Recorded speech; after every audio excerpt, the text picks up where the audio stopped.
This is the OnePlus Nord 3. It's been launched at a very interesting price point. You see, we have a lot of phones under rupees 30,000, the iQOO Neo 7, Motorola H40, Poco F5. We have a few under rupees 40,000 as well, the OnePlus 11R and the Pixel 7a. But when someone asks me for a recommendation between 30,000 and 35,000 rupees, I mostly don't have an answer. Yes, there's a rare Nothing Phone 1 from last year, but apart from that, absolutely nothing. So, does the OnePlus Nord 3 priced at rupees 34,000 change that? Well, you will get to know by the end of this video. You're watching Fiber, I am Manas Tiwari. Let's start.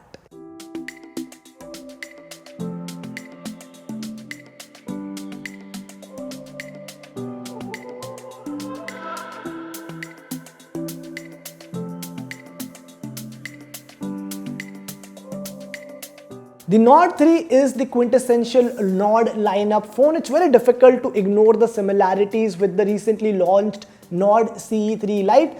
Just that you have two flashes here, plus the extra two lenses are placed next to each other instead of on top of each other. And this, for some reason, looks like a weird emoji. Do you see that? The phone comes in two different finishes. The misty green color, which I have, and doesn't look anything close to green, has a glossy finish, while the other grey variant has a matte finish. I would definitely take that one over this because of two simple reasons. First, this is very slippery. Second, it is a fingerprint magnet. You can see here so many fingerprint smudges. But thanks to flat edges, I would still get fairly firm grip on most days. The frame also houses the most iconic OnePlus element, the alert slider, and it is quite satisfying. The phone also has dual stereo speakers, a Type-C charging port, and surprise, an IR blaster. The only miss here is the 3.5mm headphone jack, which I think most people can live without these days. There is Gorilla Glass 5 protection at the back and Dragon Tail glass on the front. This is honestly quite unusual because I expected a CG5 protection on the front. There's also an IP54 rating on the phone. Now, I had a pretty good time using this phone. I like how it feels in hand, where there's a bit of premiumness, but it's also very assuring. It's not the lightest or thinnest phone in the segment, but is still quite light at less than 194 grams. However, and it's a big however, the best part about this phone's design is the front. And this is also a perfect segue into our next display segment. Now, do you see something? Look closely. Well, this phone almost has uniform bezels. It's so rare on an Android phone, and trust me, it is very aesthetically pleasing. This gives the Nord 3 an edge over every other phone in this price segment. And this is a technically sound display. Like, there's hardly anything you can pick on. First of all, this is a 1.5K AMOLED panel, which is again very rare because most phones in this price point, even some of the more premium phones, usually come with a full HD plus screen. So the Nord 3 is giving you the best possible resolution, not only at this price, but even if you spend another 10-15K, you won't get the same quality. And this is a 10-bit panel which supports 120Hz refresh rate, HDR10 plus, and peaks at 1450 nits, which is again at par with some of the flagship phones. Before I talk about my experience with this display, it's time for the fiber display test. I mostly like the colors on this display. They are slightly boosted, but they look good. The screen is sharp and you don't lose details while zooming in because of high pixel density. Even in this image, the display has managed to show the highlights and shadows pretty well. And otherwise also, the panel is ample bright for day-to-day use. The text looks sharp on it and is easily readable even under harsh sunlight. I also had a fun time watching content on this screen. I watched Kathal and Extraction 2 on Netflix, and as you can see, the display is really good. The visual experience is further enhanced by a set of dual stereo speakers. Listen.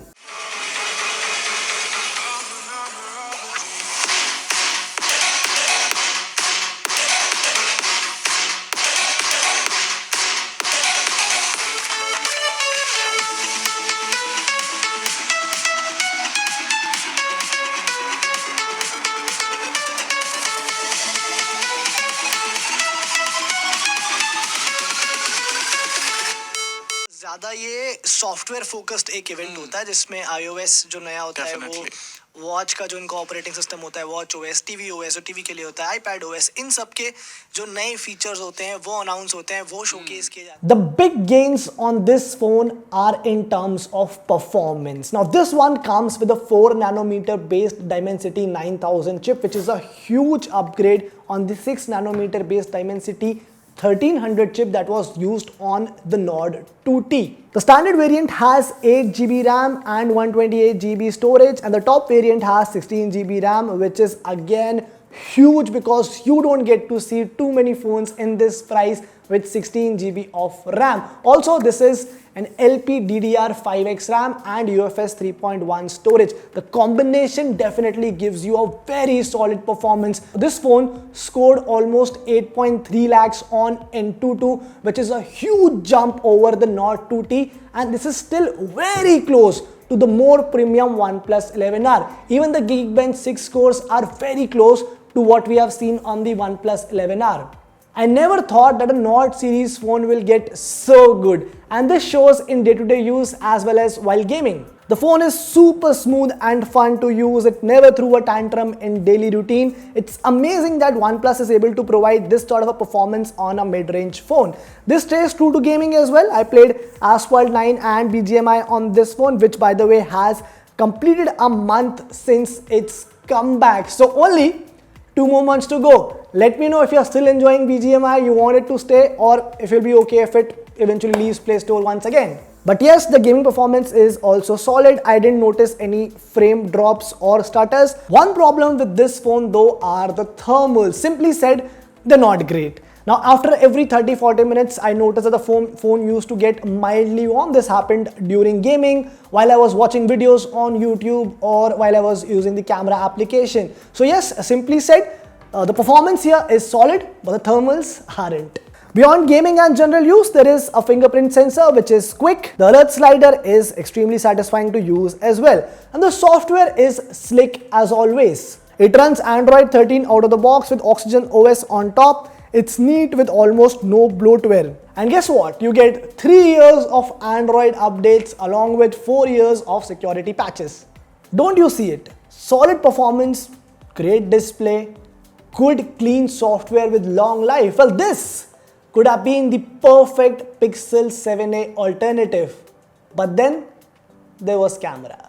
The OnePlus Nord 3 has a triple rear camera system with OIS on the main sensor. The front houses a 16 megapixel selfie shooter, and I'll straight up say it, this is a bad camera. Now I did manage some good shots from this phone during daylight, but the color science is way off. The primary sensor boosts the colors, the details aren't so great, and while the pictures don't necessarily look bad, it's the inconsistency across different sensors that annoys me the most. For example, the colors in the image from the macro sensor are completely washed out, while the main camera have boosted them a lot. This is just unreal. I mean, the same thing happens when I clicked photos from the ultra wide angle sensor. In this case, the trees, the building, the sky have all lost their vibrancy. Here's another example. In fact, this is even worse. Even the details are completely gone, be it the chair inside the tent or the trees in the background. The portrait shots are much better though. The facial tones are well balanced, the bokeh looks nice, and I don't mind the rear smoothing. Night photos from the rear camera are surprisingly good. They are well lit and retain good amount of details. Some noise still creeps into these pictures, but otherwise they are good. Even the light around the text is handled really well in this picture. The night selfies are bad though, they are soft and lack sharpness. The front camera definitely does a better job in daylight. Now let's check out the video samples. So I'm recording this video from the rear camera of the OnePlus Nord 3. This is in 4K 30 FPS, and the audio is also coming directly from the phone's microphone, so you'll get a fair idea about both the video as well as audio quality. Now let's go and check out the front camera. So yep, this is how a video looks like from the front camera of the Nord 3. This is in 1080p 30 FPS, so there's no 4K video recording support on the front camera, but it's not surprising given that even the OnePlus 11, which is supposed to be company's flagship, also supports only 1080p video. But yeah, you'll get a fair idea about what you can expect from this phone. This brings us to the battery backup, and it is good both on paper as well as in real life. A 2-hour video playback on YouTube consumed about 14% of battery, while about 1 hour of Asphalt 9 drained the phone about 15%. So I think going by my usual observations, this phone should easily last for a day, and it is of course supported by really fast charging. So you get an 80-watt charger inside the box, which charges the phone from 0 to 45% in just 10 minutes. So close, yet so far. The OnePlus Nord 3 would have been the perfect phone under rupees 35,000 if it wasn't for that bad camera performance. I was truly impressed by this phone until I started using the camera and clicked a lot of pictures, and that needs work, and I think they may still fix it with a software update going forward, but as of now that's a party spoiler. But apart from that, this is a pretty solid phone. There's a good display here. They've fixed all the performance issues with the Nord series in general. So if you're looking for a phone for general use case gaming, then you can definitely consider the OnePlus Nord 3. But if you plan to click a lot of pictures, if your priority and your focus is photography, then of course there are better options in the market. Go towards the Moto H40 or even the Pixel 6a from last year, which is selling at about the same price point and comes with very solid software support even for now. My rating for the OnePlus Nord 3, it's 7 out of 10. Let me know what do you think about this phone. If you want me to compare this phone with any particular device, do let me know in the comment section. We'll definitely bring more videos around this one. There's a battery drain test coming later this week as well, so stay tuned for that.